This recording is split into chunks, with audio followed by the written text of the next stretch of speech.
Sir, what's your name? Dustin Johnson. Oh, no, wait a second. I hear that you won the Smoothest Rider contest today. That's what they're telling me. I guess I did. You think they made a mistake? No, I think I can. Good for you. Dustin, do you think being as smooth is important, and if so, why? Very important. Every control you put in, every input you put into the motorcycle, whether it's brakes, trail braking, mid-corner, maintenance throttle, getting back on the gas, you've got to do every little bit of that smoothly, or you can either lose the front, high side yourself out. There's a whole bunch of bad stuff that can happen if you're not real smooth. What's your advice to most people? Do you think they understand that, or what do you think how most people ride, and what's your advice to them? I think a lot of guys just go out there and try to do the fastest lap time they possibly can right off the bat, which that's really a bad idea. You start going too fast, and you start panicking, your emotions take over a little bit. I think everybody should do is don't work on anything but being smooth and making sure your lines are on. If once you're really smooth and your lines are on target, speed will pick up incrementally on its own. So, and what about, let me ask you another question, what about consistency? Do you think that's important, and if so, why? Very important. If you're hitting your same marks time and time again, then you're under control.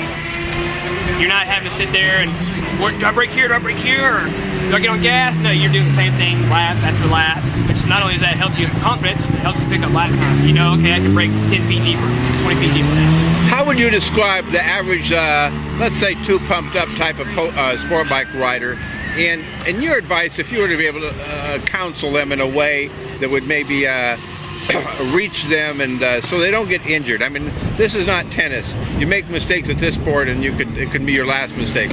And a lot of the guys are just so pumped up there. They're just too aggressive, I guess is the word I would use, and I don't think they really appreciate or understand the consequences. What would be your advice to a rider that kind of rides that way on the streets or the track?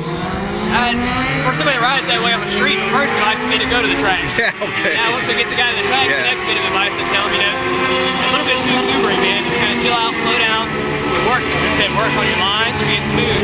You go out there and follow somebody like Ty Howard, make sure you're on the right line. Because he obviously knows where he's headed, or at least I hope he does if he's setting lap records like this. Yeah. Yeah, stay with him and he'll be able to show you where to go. And, he's really smooth. He'll be able to show you anything you need to know. Yeah. Some people think it's more dangerous out here on the track than on the street. What do you think? I think people that think it's more dangerous on the track than on the street haven't been out here. And the speeds are a lot higher, but you're not going to hit anything. There's no gravel, there's no cats, dogs, curves you run into. You can fall over. Normally you just kind of slide and you're fine. Have you ridden with Ride Smart before?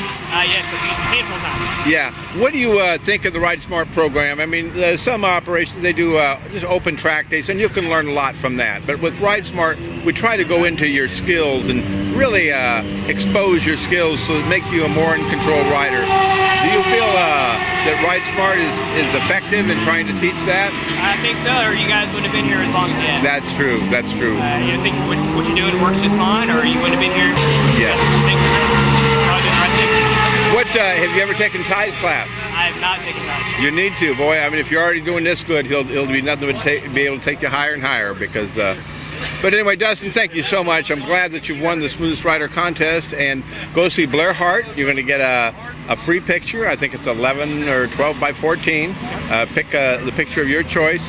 And again, congratulations to you. That's you're obviously a very, very good rider, or they wouldn't have picked you from the whole I appreciate you putting on the event for us to ride, sir. All right, thank you so much. Bye-bye.